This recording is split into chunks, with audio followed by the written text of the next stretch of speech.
Conversations with Kenny. This podcast is sponsored by Visibility Solutions Media.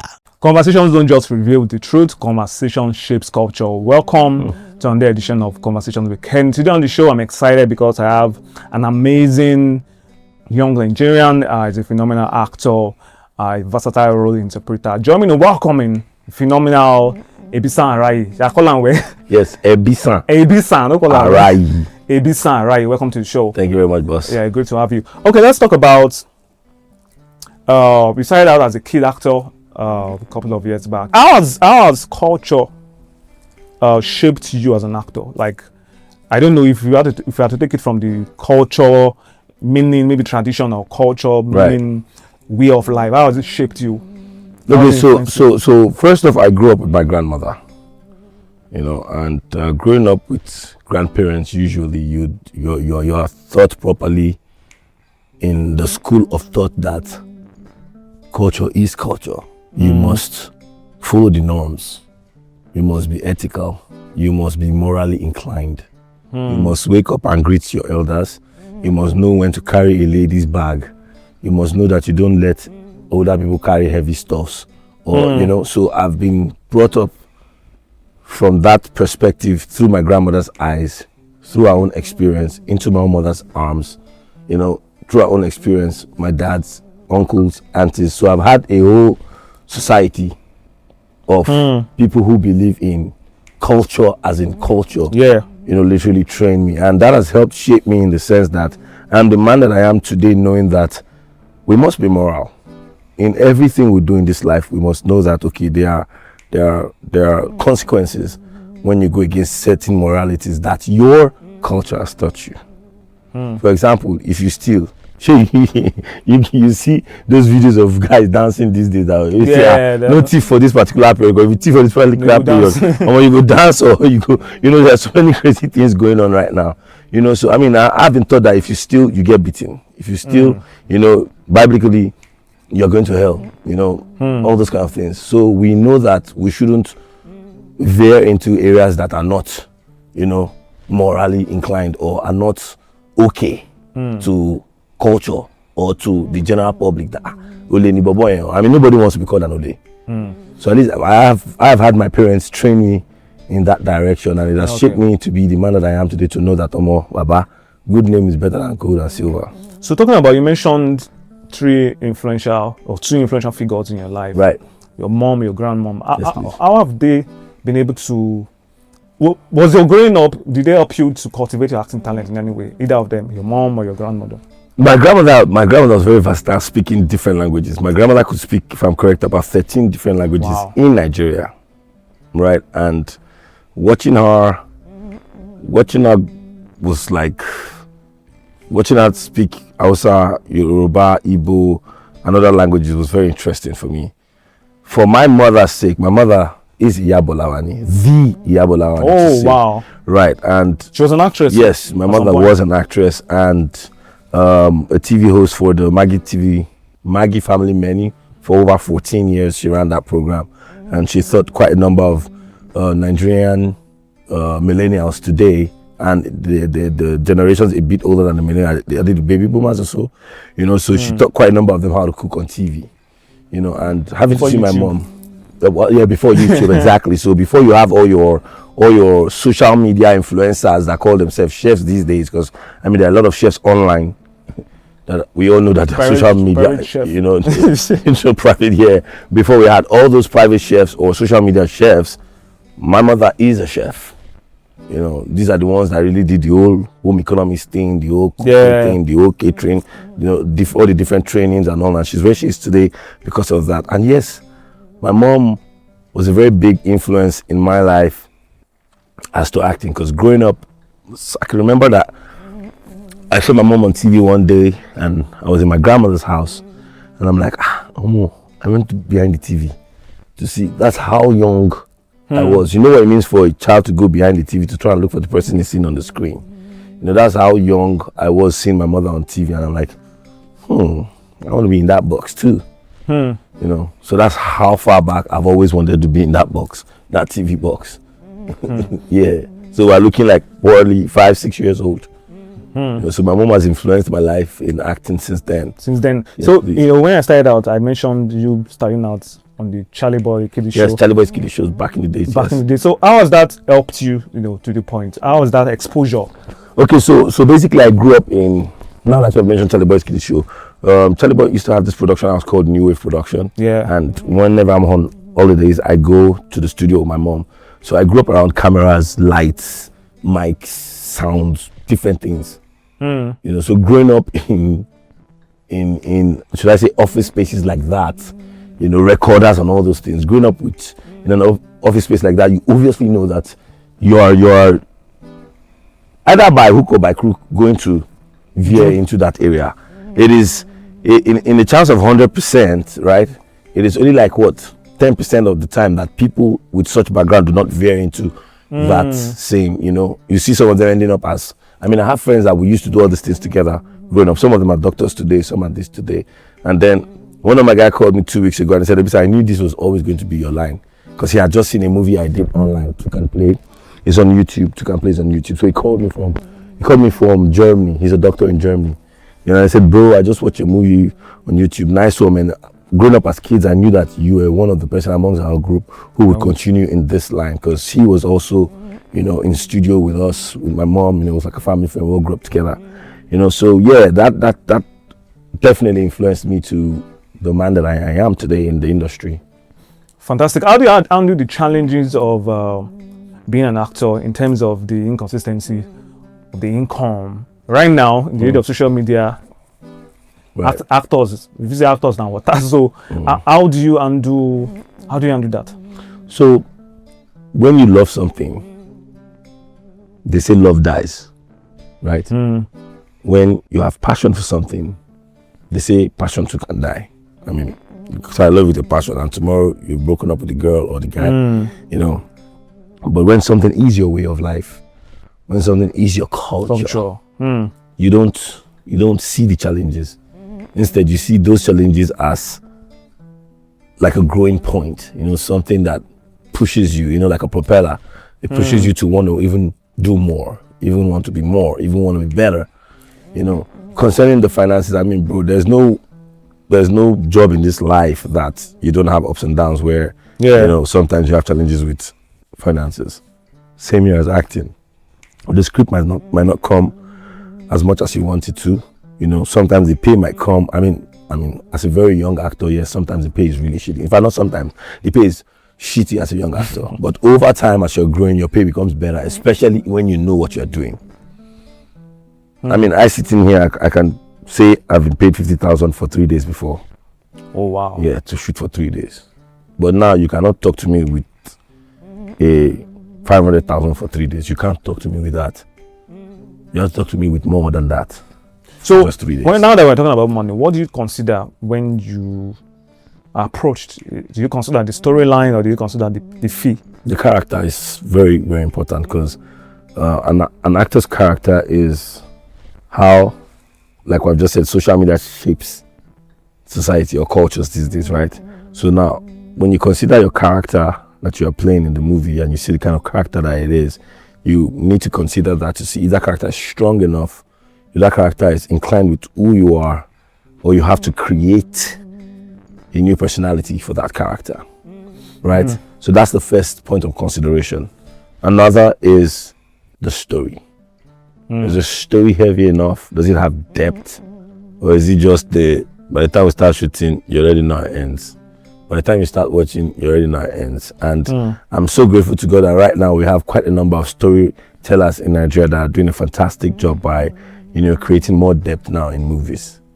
So I consider character first, because I have what I call the character box. That I have to go in there, check if I have this character that I just read the script about. Is it there? No. Do I need to create? Yeah. Do I need to recreate? Is something similar to what I have in this box, in this script? Do I need to recreate that, or do I need to create from start? So still on characters, is there a particular character you played that you found difficult to come out of? So it is an actor's job to create characters and undo them, because if you don't undo your characters, your characters can undo you. Mm. I mean, I've been on set with an actress before, and I don't know why I had resentment for her. And then a couple of minutes into shooting, I remember that, oh shoot, dude, you're still thinking about the character she played in this film with you, you know, some time back. What are you doing? You know, and this was many years ago when I came back to Nollywood, because I wasn't in Nollywood for a bit. I left Nollywood in 2011 to school, did my BSc and my master's, and then I came back, you know. So I had to remind myself that, dude, you're an actor. There's a new character here. This girl is a new character. You cannot hold the resentment of your other character towards her character in a movie you guys had done a couple of months ago. You know, so if you don't undo whatever character you had built for that particular movie or that particular film, you find out that it begins to undo you. Because if I didn't undo it immediately, I would have probably been giving that girl some kind of vibe that would probably not make her perform properly or confuse her own character if she has actually built a character for it. You know, so I had to quickly just undo that character real quick there and there on the spot and say, dude, you can't look at this girl like this. It's, you know, it's a new movie, it's a new set, get out of that funk. So yeah, you have to get out of character funks, because characters are very deep. Yeah, characters are very deep. I don't know about other actors, but for me, characters are very deep. Because you know what it means to tap into some part of yourself and become who you are not. Yeah. Because of something you have just read. You know, if you're not an actor, I don't think you would understand that. Except probably you're not an actor, but then you have the gift of bringing Characters to life. fictions to life. Then you understand what I'm talking about. So acting is not something you learn. It's a rare gift from the creator himself. Great. Before we go on a short break, I want to ask you a question about, do you think the Nigerian actors are becoming more famous than talented? Very interesting question. Because we see a lot of people who are just, you know, like we mentioned, More social media. famous than talented. Interesting. Okay, so I'm an actor. Would I call myself more famous than talented? I know that I am talented. People tell me that I'm talented. God has blessed me with this gift. I look at myself in the mirror and ask certain things, and then I laugh at myself like, dude, you're just crazy, man. What the hell did you think about that? But then it's the gift. So I have been blessed, again, to say, with talented characters around me, talented actors around me. So I won't come out to say, there are actors that are famous than talented, because the people I've surrounded myself with are talented actors. And perhaps So famous. yes, and they are famous. You understand? So they're talented and they're famous because they're talented. Famous because they are Yes, talented. so they are famous because they're talented. But then you can say, yes, there are some actors that are famous than talented. Do you think there are some actors that are famous than talented? So because I'm an actor, I do not see any actor as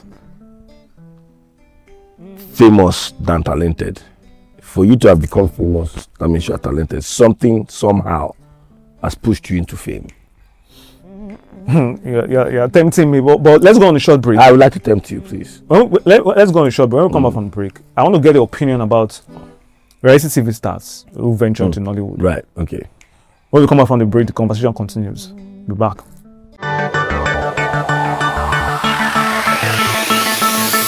What does success mean to you? To a singer, success is about selling out a concert and having hit songs. To a filmmaker, success is about fans raving about his or her blockbuster movie. To an entrepreneur, success is about converting prospects into lifelong customers. For us at Visibility Solutions Media, our success is when we help you successfully tell your story and win in the marketplace. We produce videos that matter, media campaigns that sell, content that puts your brand in the spotlight. In short, we are the one your brand needs today and forever. Visit us at vsmpr.com or call 0805 468 0266. Welcome back from the break. This is the Conversations with Kenny. I see out here the remarkable, phenomenal Ebisan Arayi. Ebisan. I don't know this name. I didn't memorize them with Ebisan. So it's like Yoruba. You know, Yoruba is Ebi, it's family, right? Son is good. So this is a Shekiri instead. So Ebi is family, Son is good. But Shekiri and Yoruba, the languages are pretty intertwined. They sound pretty similar to say. Fantastic. Ebisan. Yeah, Ebisan. Ebisan. Great. Do you think you are stereotyped as an actor? Because I've seen a couple of your movies and I never see you play any good boy. I think you are roles. Are you antagonizing someone? So my looks give me out a lot to say negatively, to say positively. But sometimes it's mostly negative because they say, that guy a bad boy. That guy a bad boy. And when you get to meet the guy, are you a bad boy? Come on, that's what I hear. I'm not a bad boy. Just said people that know me call me teddy bear. Like, you're so sweet, you're so this, you're so that. Doesn't mean that I take shit. You know what I mean? You can't poke a bear and not expect it to react. It's a teddy bear, right? It's sweet, it's nice, it's all cuddly, but don't poke it. Baby Farm, you acted in the, even I can't recall your role right now. What tell me about the role you played in Baby Farm? Okay, so Baby Farm, I was the controller. So basically, I was the guy who had his eyes on the facility, on the Baby Farm facility.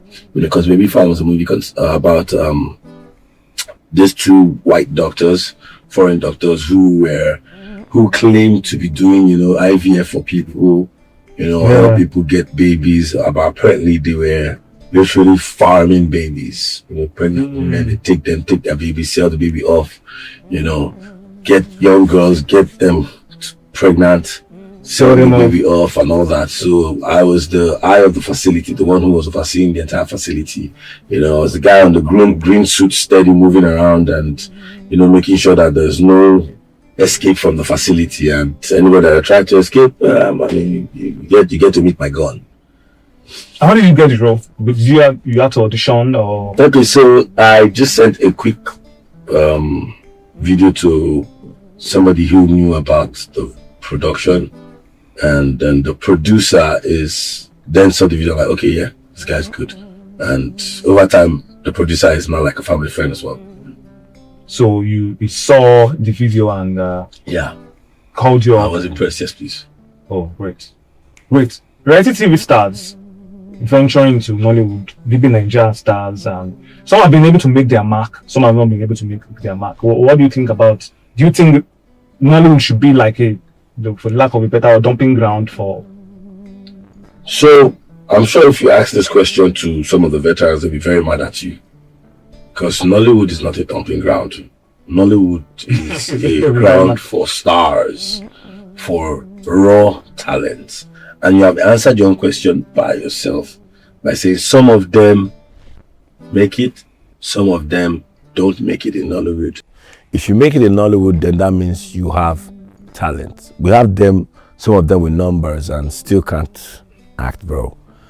We have quite a tot of them who can actually act, right?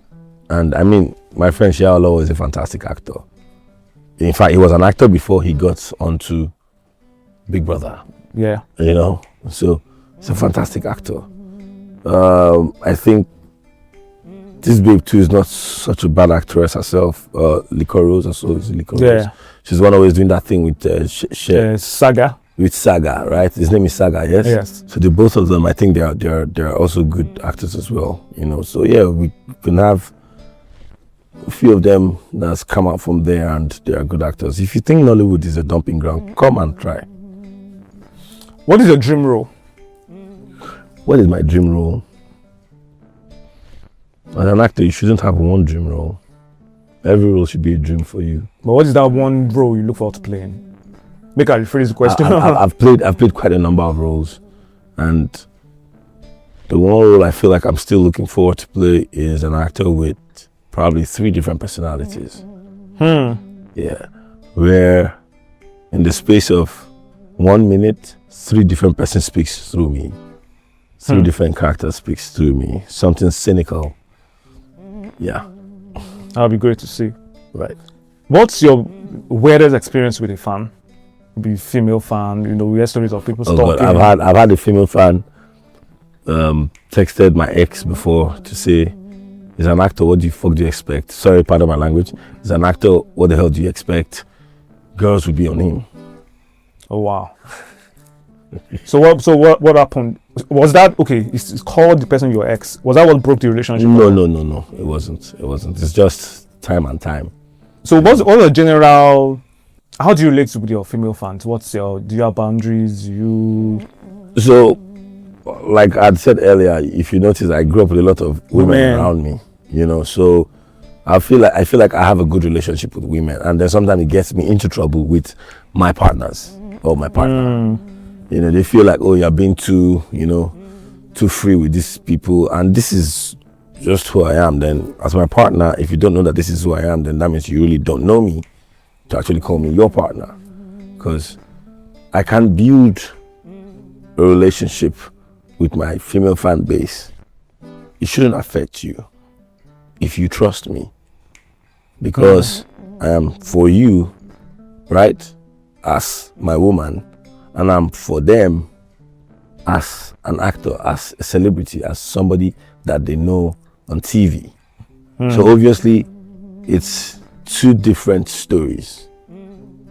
I can be mushy, cuddly, sweet, sexual and all that with you. I can be hello, hi, cordial with them. Right? So it's now left to you as my partner to see the difference. But then if you're not jealous to say, oh, you said hello back to this girl, or you said some kind words back to this girl. I was brought up to say always just kind words. In fact, I had a conversation with somebody just 2 nights ago about using kind words like hey baby, hello darling. You know, the girlfriends will like, how can I be calling another woman baby? But these are words I'm used to, because all my cousins that are girls, I call them baby. Family friends that are girls, I say, hey, what's up my baby girl, how are you? You know, it's upbringing. Has that ever put you in trouble? Yes, quite a number of times. Okay, so let's move away from that a bit. YouTube, some people say YouTube is becoming saturated. What do you think? What do I think? Yeah. I think it's becoming saturated. I don't think it should be regulated though, but I think the frequency at which some of your colleagues release their movies, it's, of course, I've asked people this question, they would say they need to make money and all that. There you go. You ask people and people tell you they need to make money. But what's your own opinion? What's my own opinion? I think the sky is big enough for the birds to fly. The internet is unlimited. The areas are unlimited. So everybody should be able to shine. Everybody should be able to make their own thing without creating negative impact on the next person or causing an uproar against another set of producers. Do you think it's affecting the quality of the productions, the frequency? So affecting production now has to do with your own technicalities. So if you're technical enough to know that you're supposed to create something of quality, then you should create something of quality, right? If you're not technical enough, then learn to be technical, because then you keep making people like you ask this kind of question, you know. So yeah, it all has to do with technicalities on that part, you know. Okay, great. Let's move to the last segment. Rapid fire questions. Money or fame? Bro, with money you're famous. If you have money, you can be famous. Of course, if you have money and you are the loud kind of person, you'll be famous, right? In the age of social media, yeah. I mean, Tony Elumelu money, Baba me, you know, Tony Elumelu is or did not want to be famous, but because of how successful he was, I think his money made him famous. Yeah, you know, he is in his career, and his patterns with other celebrities, you know. I mean, if you didn't have money, you think those celebrities would be there. What do you think? This will put you in trouble. What was the most overrated thing about Nollywood? What's the most overrated thing about Nollywood? Bro, in creativity, there's nothing like overrated. It is either you are of standard or you are not of standard. So I don't ever see overrating in when you have to create something. It's like drawing. It's like art. When you're painting or you're drawing, no matter how much you put to it, it will look beautiful in your eyes. And the other person might be like, well, this thing is overrated, Joe. It's like football too. Oh, Messi is overrated. Ronaldo is the GOAT. Oh, Ronaldo is overrated. Messi is the GOAT. Bruh, they are both beautiful in their own different talents. So I don't think there's any overrating in Nollywood. Who is that one actor you genuinely admire? One actor I genuinely admire, Ebisan Arayi. You don't have people you look up to? No. Why? I only have people that I see as super actors. One, Olu Jacob. I think that man was a fantastic actor. Leave Nigeria now. We're looking at people like Johnny Depp. I think Johnny Depp is a fantastic actor. I think he's a beautiful actor. You know, come back to Nigeria. We have quite a number of very good actors in Nigeria. So I look up to myself and I look up to God. Number one, I want to be number one. You know, so yeah. What's one thing people will be surprised to learn about you? But I'm very friendly and I'm very goofy. So like I said, my face, when they see my face, they'll be like, this guy is mean, this guy is that. But then when you come close, you'll be like, In fact, I've literally had a woman tell me, when I see you, they talk.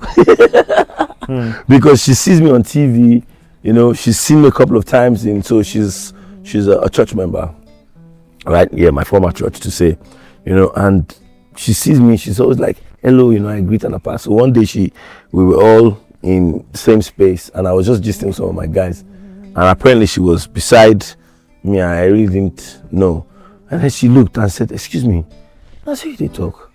I'm like, Mama, good afternoon, I don't understand. She's like, I've been expecting your voice go deep. You know, I've been expecting you go. I say, I go waiting, because to say that day I was just being me, you know, I was just free with my words, free with, you know, talking to my friends. I mean, because I'm an actor doesn't mean I'm not human. I'm human. I should be able to express myself. I should be able to be angry. I should be able to lash out at whoever it is. You know, I should be able to curse if I want to. Fuck that shit, bro. Literally, right? So, because I'm an actor doesn't mean that I should always finesse myself. Me finessing myself is me faking, and I'm not a fake. This is who I am. Take me or leave me. Has fame changed you? Do you think fame has changed you, or somebody else needs to answer the question for you? My friends would have to answer the question, but what I get a lot of them is like, guy, you can never change. That's what I get, guy, you can never change. That's what I always get. The final question, what's your limit when it comes to, do you have boundaries when it comes to playing romantic roles? Even though I never see you play anyone anyway. Well, I've played quite a number of romantic roles. Go and watch You Can Play. It's a romantic role, but I was a cheat. Go and watch Shege? No, Shege for two. Shege I was for a two, cheat yeah. there too, bro. Instead of my wife. Waiting the apple. And Shege for two is for my guy, Kunle. Yeah. Fantastic movie. You guys should go watch Shege for two. Shege for two is a very fantastic movie. Yeah, and then You Can Play is by Maurice Sam. That's a very good one too. That's recently out. Yeah, and then a romantic movie. Watch Miss Suspicion. Miss Suspicion was made by Susan Jima. That was. It's on YouTube too. No, it's a Niroko. Niroko, okay. Yeah, but it was a very good one. It was romantic. So why do you think they keep casting you in that role? Are you comfortable with them casting you in that role, or is it just because you played so well? So that's the thing. When you're so good with something, people try to want to peg you there, right? But I've been grateful to God that in the last 2 years, I've done so many other characters than just either a romantic bad boy or a romantic cheat or a romantic husband. You know, I mean, I've done Amroba role, I've done a devil. I've literally played a devil, you know, a devil's advocate. And that's in the movie called Dark Light. It's on YouTube, produced by Inem King. Yeah, it's on YouTube. So fantastic film. So yeah, I've done quite a number of roles that takes me out of that box of romance and bad boy, basically. Final words to your fans as we close the curtain? Those who have been supporting your brand. Okay, so first off, thank God, because I feel like God is my biggest fan. Thank God, and thank you all for supporting me always. And please, no matter what you're going through, do not give up. Do not ever give up. I mean, that's my life motto. Never back down. No retreat, no surrender. No matter how rugged it is, we must go military on the street. No matter if the street decides to go military on us, we go soldier on it. If you go soldier with us, we'll go military on it. So never give up, guys. There is no harm in trying, failing. Just keep failing. One day you will get it right. So you don't believe in giving up? I don't believe on in what's giving not up. working. I don't believe in giving up. I believe in taking a break. Okay. Breathe, then come at it again. Yeah, it's like playing a game. So I'm a big fan of God of War. I was playing God of War Ragnarok, and then I got to a stage where I was fighting. I've forgotten the name of the dragon, but it's a very huge dragon. Jesus Christ! It took me like 5-6 days, or maybe 2 weeks, to actually get past that stage of the dragon. Right, and then I noticed that for every time I tried, that I kept failing, I was understanding different patterns of the dragon. I noticed that every time I took a break, came back with the lessons I've learned from fighting him just before I took a break, I knew that the next move is going to be this. You need to introspect. So, exactly. So every time I took a break and I got back, I became better. Until I was able to now pass that stage. Now I'll pick up the pad and I'll kill the dragon right away. Because I have grown. I didn't give up. I've grown. I've understood its movement. I've understood how it fires back. I've understood how it attacks. I've understood how it rests, how it flies, how it comes at you. So yeah, never give up. I don't believe in giving up. If I do believe in giving up, I don't think I'll be in Nollywood. Because that is one profession that can test your faith. That can test your faith and your faith.